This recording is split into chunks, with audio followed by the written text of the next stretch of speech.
Hi friends, എല്ലാവർക്കും നാടൻകൂട്ടിലേക്ക് സ്വാഗതം. ഇന്ന് ഞാൻ ചെയ്യാൻ പോകുന്ന റെസിപ്പി ഒരു മോരുകറിയാണ്. ഇത് വളരെ എളുപ്പത്തിൽ ഉണ്ടാക്കാൻ പറ്റുന്ന മോരുകറിയാണ്. മോരുകറി നിങ്ങളെ എല്ലാവരും ട്രൈ ചെയ്ത് നോക്കണം. എൻ്റെ ഈ ചാനൽ എല്ലാവരും സബ്സ്ക്രൈബ് ചെയ്യണം. അതുപോലെ തന്നെ തൊട്ടടുത്തുള്ള ബെൽ ബട്ടൺ കൂടി അമർത്തണം. എങ്കിൽ മാത്രമേ നിങ്ങൾക്ക് തുടർന്നുള്ള നോട്ടിഫിക്കേഷൻ ലഭിക്കുകയുള്ളൂ. എന്നാൽ നമുക്ക് എങ്ങനെയാണ് മോരുകറി ഉണ്ടാക്കുന്നതെന്ന് നോക്കാം. മോരുകറി ഉണ്ടാക്കാൻ ആവശ്യമായ വിഭവങ്ങൾ: പച്ചമുളക് 4 കീറിയത്, ചെറിയൊരു കഷ്ണം ഇഞ്ചി, വെളുത്തുള്ളി ഒരു ചെറിയ 3 അല്ലി, പിന്നെ ഒരു 5 അല്ലി കൊച്ചുള്ളി, പിന്നെ ഒരു 1/4 ടീസ്പൂൺ ജീരകം, പിന്നെ ഒരു തണ്ട് കറിവേപ്പില, പിന്നെ 1/2 ലിറ്റർ തൈര്, അത് ഞാൻ ഉടച്ച് വെച്ചിരിക്കുന്നതാണ്, പിന്നെ ഒരു 1/4 ടീസ്പൂൺ മഞ്ഞൾപ്പൊടി, പിന്നെ ഒരു ലേശം മുളക് പൊടി, പിന്നെ 1/4 ടീസ്പൂൺ കടുക്, 1/4 ടീസ്പൂൺ ഉലുവ, ഇത് കടുക് വറുക്കുന്നതിനാണ്, പിന്നെ വേണ്ടത് ആവശ്യത്തിന് എണ്ണ, ആവശ്യത്തിന് ഉപ്പ്. ഇത്രയുമാണ് ഇതിന് വേണ്ട ഇൻഗ്രീഡിയൻസ്. ഇപ്പം ഞാൻ മോരുകറി വെക്കാൻ വേണ്ടി ഞാനൊരു പാത്രം അടുപ്പത്ത് വെച്ചിട്ടുണ്ട്. എന്നിട്ട് നമ്മൾ സ്റ്റൗ ഓൺ ചെയ്യാം. ഇനി പാത്രം ചൂടാവട്ടെ.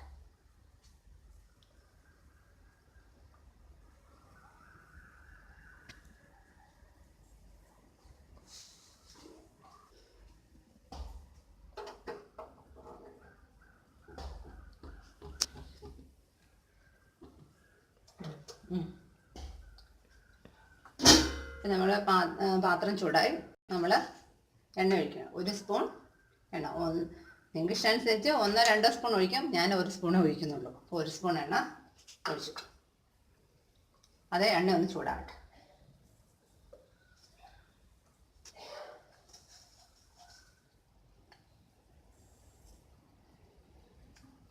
അപ്പം ഞാൻ എണ്ണ ഒഴിച്ച് കഴിഞ്ഞപ്പോൾ, എണ്ണ ഒഴിക്കുന്നതിന് തൊട്ട് മുമ്പ് തന്നെ സ്റ്റൗ ഞാൻ ലോ ഫ്ലെയിമിലോട്ട് ആക്കിയിട്ടുണ്ട്. ലോ ഫ്ലെയിമിലാണ് ഇപ്പോൾ ഇരിക്കുന്നത്. നമ്മുടെ എണ്ണ ഒന്ന് ചൂടായിട്ടുണ്ട്. ഞാൻ ഒരു 1/4 ടീസ്പൂൺ കടുക് ഞാൻ ഇട്ടിട്ടുണ്ട്. കടുക് പൊട്ടി വരുമ്പോഴത്തേക്കും നമ്മളൊരു 1/4 ടീസ്പൂൺ ഉലുവ ചേർക്കണം. ഉലുവ ഇത് പൊട്ടി വരുമ്പോഴത്തേക്കും 1/4 ടീസ്പൂൺ ജീരകം,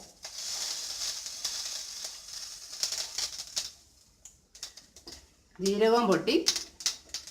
അപ്പം നമ്മൾ നേരത്തെ എടുത്ത് വെച്ചിരിക്കുന്ന കൊച്ചുള്ളി, ഇഞ്ചി, വെളുത്തുള്ളി എന്നിവ ഞാൻ ചതച്ച് വെച്ചിട്ടുണ്ട്. ആ ചതച്ചതും കൂടെ ഇതിനകത്തിട്ടുണ്ട്. ഇത് നമ്മൾ ഇതൊന്ന് വഴറ്റിക്കണം.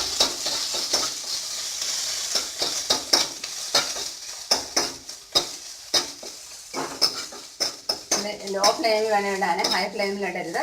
നമ്മൾ ലോ ഫ്ലെയിമിലിട്ട് വേണം ചെയ്യാൻ.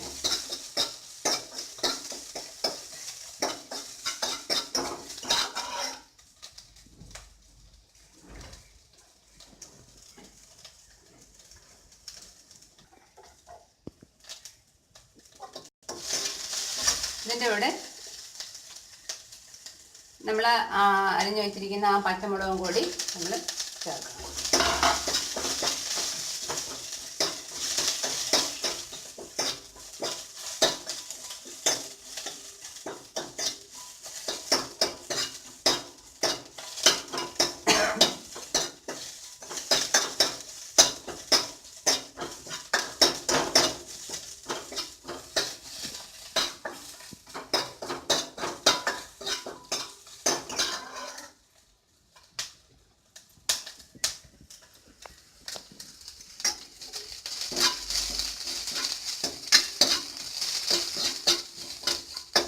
ഏകദേശം അതൊന്ന് വഴണ്ടിട്ടുണ്ട്.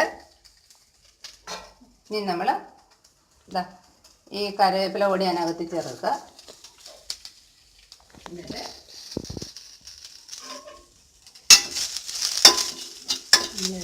കൊടുക്കുക. അപ്പോൾ ഇത് ലോ ഫ്ലെയിമിലാണ്, ഹൈ ഫ്ലെയിമിലല്ല.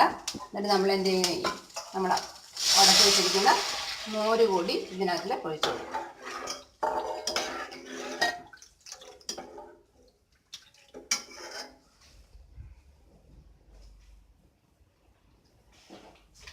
അതിനകത്തോട്ട് മഞ്ഞൾപ്പൊടി 1/4 ടീസ്പൂൺ,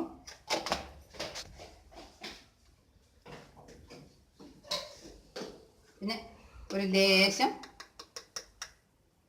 മുളക് പൊടി, കുറച്ച് മതി. മുളക് പൊടി ആ ഒരു ചെറിയൊരു ചുമപ്പ് വരാൻ വേണ്ടിയാണ്. അല്ലെങ്കിൽ ഞങ്ങളുടെ നാട്ടിലൊക്കെ ഞങ്ങളുടെ ഈ ഭാഗങ്ങളിലൊക്കെ മഞ്ഞൾപ്പൊടി മാത്രമല്ല മുളക് പൊടിയും ചേർക്കും. അതുപോലെ അവിയലിനും ചേർക്കും മുളക് പൊടി. മഞ്ഞൾപ്പൊടി മുളക് പൊടിയും കൂടെയാണ് ഞങ്ങൾ അവിയലിനും ചേർക്കുന്നത്. ഞങ്ങളുടെ നാട്ടിൽ ഉള്ളത്. വടക്കോട്ടൊക്കെയാണ് മഞ്ഞൾപ്പൊടി മാത്രം ചേർക്കുന്നത്. ഞങ്ങളുടെ ഈ നാട്ടിലൂടെ അപ്പം ഇങ്ങനെ ഇളക്കിക്കൊണ്ടിരിക്കണം. ഒത്തിരി തിളച്ച് പോകാൻ പാടില്ല. ചെറിയ തീ വേണം ഇടാൻ. അപ്പോൾ ഞാൻ ചൂടുണ്ടോ എന്ന് നോക്കട്ടെ. ചൂടായിരുന്നു. അപ്പോൾ ചൂടായി. പിന്നെ ഉപ്പുണ്ടോ എന്ന് നോക്കണം. ഉപ്പുണ്ട്. പിന്നെ ഉപ്പില്ല എങ്കിൽ കുറച്ചും കൂടെ ഉപ്പ് നമുക്ക് ചേർക്കാം. ഇപ്പോൾ എനിക്ക് ഉപ്പൊക്കെ ഉണ്ട്. അപ്പോൾ നമ്മളിത് ഈ കറി നമുക്ക് മോര് കറി തിളച്ച് പോകാൻ പാടില്ല. തിളച്ച് പോയി കഴിഞ്ഞാൽ പിരിഞ്ഞു പോകും. ഇത് ജസ്റ്റ് ഒന്ന് ചൂടായാൽ മതി. അപ്പോൾ നമ്മൾ ഇങ്ങനെ മോര് വെച്ച് കഴിഞ്ഞാൽ നമ്മൾ ഇങ്ങനെ ഇളക്കിക്കൊണ്ടേ ഇരിക്കണം. നമ്മൾ ഇളക്കാതിരുന്ന് കഴിഞ്ഞാൽ ഈ പാത്രത്തിൻ്റെ ചൂട് കൊണ്ട് ഈ മോര് പെട്ടെന്ന് തിളയ്ക്കും. അപ്പം ഈ മോരൊന്ന് ചൂടായിട്ടുണ്ട്. അപ്പം നമുക്ക് ഇത്രയും മതി. ഇത് നമ്മുടെ മോര് കറി എളുപ്പത്തിൽ റെഡി ആയിട്ടുണ്ട്. ഞാൻ സ്റ്റവ് ഓഫ് ചെയ്യുകയാണ്. നമ്മൾ സ്റ്റവ് ഓഫ് ചെയ്തു. അങ്ങനെ നമ്മുടെ ഈസി ആയിട്ടുള്ള മോര് കറി എളുപ്പം റെഡി ആയിട്ടുണ്ട്. നമ്മുടെ മോര് കറി ഞാനൊരു സർവിങ് ഡിഷിലോട്ട് മാറ്റിയിരിക്കുകയാണ്. അങ്ങനെ നമ്മുടെ എളുപ്പത്തിൽ തയ്യാറാക്കുന്ന അടിപൊളി മോര് കറി തയ്യാറായി കഴിഞ്ഞു. ഇനി നിങ്ങളിത് ട്രൈ ചെയ്ത് നോക്കണം. അതേപോലെ തന്നെ ലൈക്ക് ചെയ്യാൻ, വീഡിയോ ഇഷ്ടപ്പെട്ടെങ്കിൽ നിങ്ങൾ ലൈക്ക് ചെയ്യണം. അതുപോലെ ഷെയർ ചെയ്യുകയും ചെയ്യണം ഫ്രണ്ട്സിനൊക്കെ. ഇനി ഞാൻ വേറൊരു റെസിപ്പിയുമായി വരുന്നത് വരെ ബൈ.